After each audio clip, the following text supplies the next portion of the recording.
नमस्कार दोस्तों, आप सभी का स्वागत है हमारी YouTube channel plant breeding with Yash Pansuriya में। तो दोस्तों, पैथोलॉजी की इस वीडियो लेक्चर सीरीज में आज हम बात करने वाले हैं व्हीट रस्ट के बारे में। तो दोस्तों, मैंने इस वीडियो की पीडीएफ हमारे टेलीग्राम ग्रुप एग्री वॉरियर्स में डाल दी है। अभी तक आपने ये टेलीग्राम ग्रुप ज्वाइन नहीं किया है तो मैंने इस वीडियो के डिस्क्रिप्शन में इस टेलीग्राम ग्रुप की लिंक दी है, तो प्लीज दोस्तों आप उसको ज्वाइन कर लीजिए।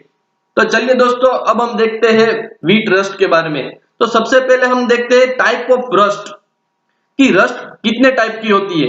जो हमारी व्हीट रस्ट है उसमें 5 स्पोर है। वो कौन कौन से 5 स्पोर है उसको याद रखने के लिए एक ट्रिक है, PAUTB, पंजाब एग्रीकल्चर यूनिवर्सिटी को टीबी हो गया।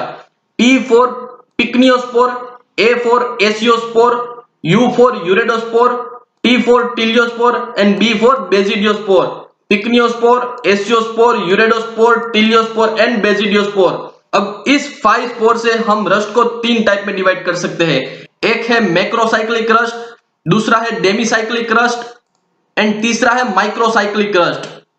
Based on the presence of this 5 spore, we are divide the rust into 3 types. One is a macrocyclic rust, second is a demicyclic rust, and third one is a microcyclic rust. In macrocyclic rust, all the 5 spore are present. Which are these 5 spore? One is a pycniospore, asiospore, uridospore, tiliospore, and basidiospore. In case of the demicyclic rust, these uridospore are absent. कि यूरेडोस्पोर क्या होता है कि absent होता है in demicyclic rust and in this microcyclic rust only teliospore are present. कि microcyclic rust में क्या होता है कि ओनली टिलियोस्पोर ही प्रेजेंट होता है। अब जो ये मैक्रोसाइक्लिक रस्ट है वो मे बी आइदर हेट्रोसियस और ओटोसियस। अब ये heteroecious rust and autoecious rust का डिफरेंस हम अगली स्लाइड में देखेंगे। But the microcyclic rust are always autoecious. जी माइक्रोसाइक्लिक रस्ट होती है वो क्या होती है कि ऑलवेज ओटोसियस होती है।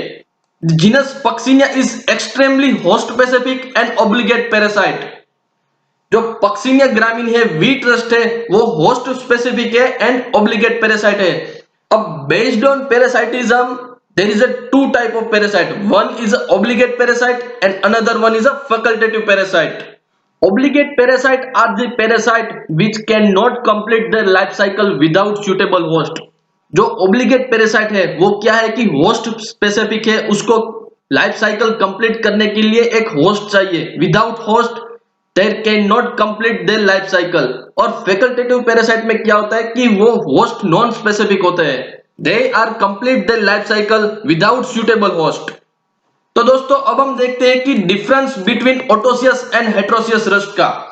The key difference between autoecious and heteroecious rust are in Otosius rust, fungus complete their life cycle only in single host species. Example is a coffee rust or Otosius rust. Whereas in heterosius rust, the fungus complete their life cycle in 2 or more host species.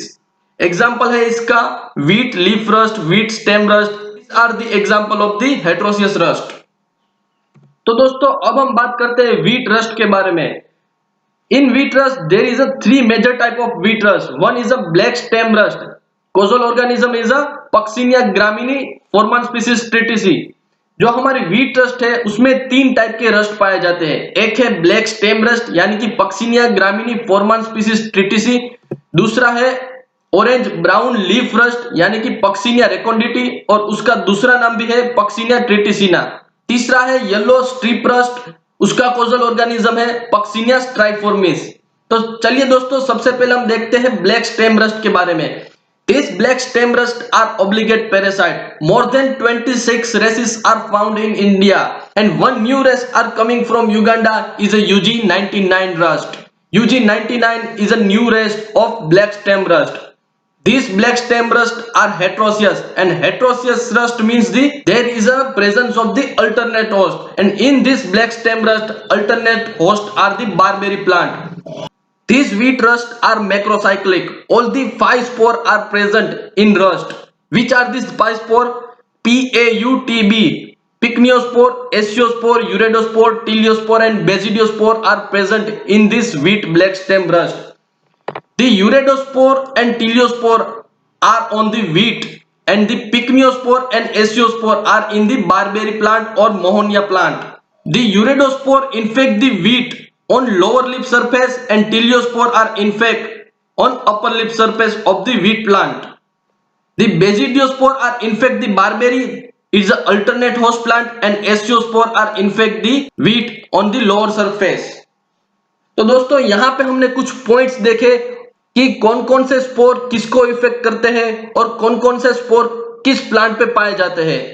दोस्तों हम ये wheat stem rust की life cycle हम detail में अगली slide में पढ़ने वाले हैं। दूसरी स्टेम रस्ट है ऑरेंज ब्राउन लीफ रस्ट। उसका कोजल ऑर्गेनिज्म है पक्सिनिया रेकोंडिटी और उसका नया नाम है Puccinia triticina. It is also heteroecious rust and alternate host are the Thalictrum. Third rust of the wheat are yellow rust. It is also known as a strip rust. The causal organism of strip rust is a Puccinia striformis. It is also heterosis rust and some alternate host are found is a weed agropyron and hordeum. तो दोस्तों अब हम बात करते हैं wheat rust के बारे में, वीट रस्ट की लाइफ साइकिल के बारे में। तो ये दोस्तों मैंने पिक्चर ली है एग्रियोस की बुक से कि ये जो लाइफ साइकिल है वो किसकी है, disease cycle of stem rust of wheat caused by the Puccinia graminis tritici. तो सबसे पहले दोस्तों हम शुरू करते हैं इस व्हीट प्लांट से। यहाँ पे व्हीट प्लांट को कौन इन्फेक्ट करता है कि aeciospore are infect to the wheat plant. Wheat plant को इन्फेक्ट करता है एसियोस्पोर। अब ये जो एसियोस्पोर है वो एसियोस्पोर एंटर होता है स्टोमेटा के थ्रू। जो अपर लिप सरफेस में स्टोमेटा होता है वहां एसियोस्पोर एंटर होता है। Aeciospore are infect to wheat stem और लीफ थ्रू स्टोमेटा। अब ये एसियोस्पोर कन्वर्ट होगा यूरेडोस्पोर में and number of urediospore are produce in the wheat stem और लीफ। अब ये जो यूरेडोस्पोर है वो क्या करता है कि एसेक्सुअली रिपीट होता है और इस यूरेडोस्पोर को हम क्या बोलेंगे कि रिपीटिंग स्पोर बोलेंगे। और ये यूरेडोस्पोर 2 में से 4 होंगे, 4 में से 8 होंगे, 8 में से 16 होंगे और काफी सारे यूरेडोस्पोर इन्फेक्ट करेंगे व्हीट प्लांट को। ये यूरेडोस्पोर व्हीट प्लांट को इन्फेक्ट करेंगे। जनवरी और फरवरी का फेज चल रहा है यहाँ पे और हाई टेम्परेचर में यूरेडोस्पोर इन्फेक्ट करेंगे व्हीट प्लांट को। और ये जो यूरेडोस्पोर है वो रिपीटिंग स्पोर है, वो प्रोड्यूस होते हैं एसेक्सुअली और इन्फेक्ट करेंगे हमारे व्हीट प्लांट को। यहाँ पे दोस्तों आप देख सकते हैं कि एक यूरेडोस्पोर में काफी सारे यहाँ पे आपको यूरेडोस्पोर मिलेंगे और वही यूरेडोस्पोर फिर से इन्फेक्ट करेंगे दूसरे व्हीट प्लांट को। अब टाइम आता है दोस्तों हार्वेस्टिंग का। फरवरी और मार्च महीने में हम क्या करते हैं कि व्हीट का हार्वेस्टिंग करते हैं। फरवरी और मार्च का महीना आता है तो क्या हो जाता है कि टेम्परेचर इंक्रीज होता है और टेम्परेचर इंक्रीज होता है तो क्या होता है कि यूरेडोस्पोर सर्वाइव नहीं कर पाते इन हाई टेम्परेचर। अब ये यूरेडोस्पोर क्या करते हैं कि यूरेडोस्पोर आर कन्वर्टेड इनटू टिलियोस्पोर। अब ये यूरेडोस्पोर क्या हो जाएगी, कन्वर्ट हो जाएंगी टिलियोस्पोर में। अब ये टिलियोस्पोर है उसका फंक्शन क्या है कि this teliospore are act as a resting spore. कि हमारी जो डोरमेंट सीजन है यानी कि अब जो व्हीट प्लांट हार्वेस्ट हो गए बाद में जो डोरमेंट सीजन आएगी, बाद में जो समर सीजन आएगी उसमें टेम्परेचर हाई होगा। यूरेडोस्पोर हाई टेम्परेचर में सर्वाइव नहीं कर पाएंगे इसीलिए वो कन्वर्ट हो जाती है टिलियोस्पोर में। अब ये teliospore are act as a resting spore. अब ये टिलियोस्पोर आगे जाके क्या करेंगे कि सेक्सुअल रिप्रोडक्शन करेंगे। Teliospore are on wheat at the end of season. अब ये टिलियोस्पोर क्या करेंगे कि सेक्सुअल रिप्रोडक्शन करेंगे।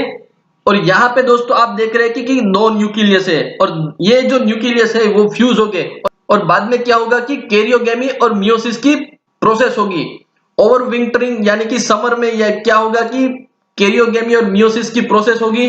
तो दोस्तों यहाँ पे आप देख रहे हैं कि ये कैरियोगेमी की प्रोसेस हुई और बाद में यहाँ पे क्या होता है कि मियोसिस की प्रोसेस होगी और this teliospore are germinated into favourable condition.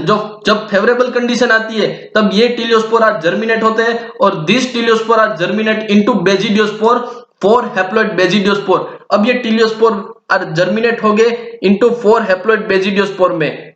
अब ये बेजिडियोस्पोर है वो बेजिडियोस्पोर क्या होंगे कि हैप्लॉइड होंगे and this basidiospore are infect to the barberry plant.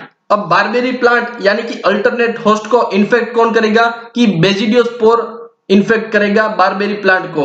और ये जो बेजिडियोस्पोर है वो इन्फेक्ट करेंगे बारबेरी प्लांट के लीव्स और स्टेम पे, वहां पे जर्मिनेट होंगे और क्या बनाएंगे कि हाइफी बनाएंगे and this hyphae are compatible to each other. वो क्या करेगी कि सेक्सुअल रिप्रोडक्शन करेगी। यहाँ पे जो स्पोर्स प्रोड्यूस होंगे वो हम उसको क्या बोलेंगे कि स्पर्मेटिया। अब ये जो स्पर्मेटिया है वो यहाँ पे रिसेप्टिव हाइफी को क्या करेंगे कि फर्टिलाइज करेंगे, इसीलिए हम इसको क्या बोलेंगे कि रिसेप्टिव हाइफी बोलेंगे।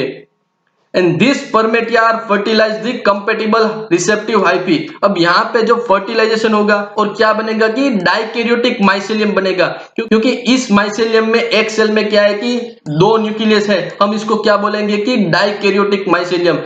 And these fertilized hyphae are further grow and they are produce the एसियम and aeciospore. अब ये हाइफी क्या प्रोड्यूस करेगी कि एसियोस्पोर प्रोड्यूस करेगी इन एसियम।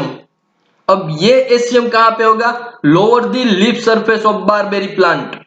The cluster of aecia on under side of the barberry plant. जब यहाँ पे एसियम में एसियोस्पोर प्रोड्यूस होंगे and aeciospore are infect to the wheat plant, और इसी तरह से एसियोस्पोर वीट प्लांट को इन्फेक्ट करेंगे, और ये एसियोस्पोर यूरेडोस्पोर में, बाद में टीलियोस्पोर में, बाद में कैरियोगामी और मियोसिस की प्रोसेस से बेजिडियोस्पोर में। अब ये बेजिडियोस्पोर इन्फेक्ट करेंगे बारबेरी प्लांट को, और ये बेजिडियोस्पोर बाद में कन्वर्ट हो गए एसियोस्पोर में, और फिर से वो एसियोस्पोर इन्फेक्ट करेंगे वीट प्लांट को। इसी तरह जो वीट रस्ट की ये लाइफ साइकिल है वो क्या होगी कि पूरे ईयर में चलती रहेगी।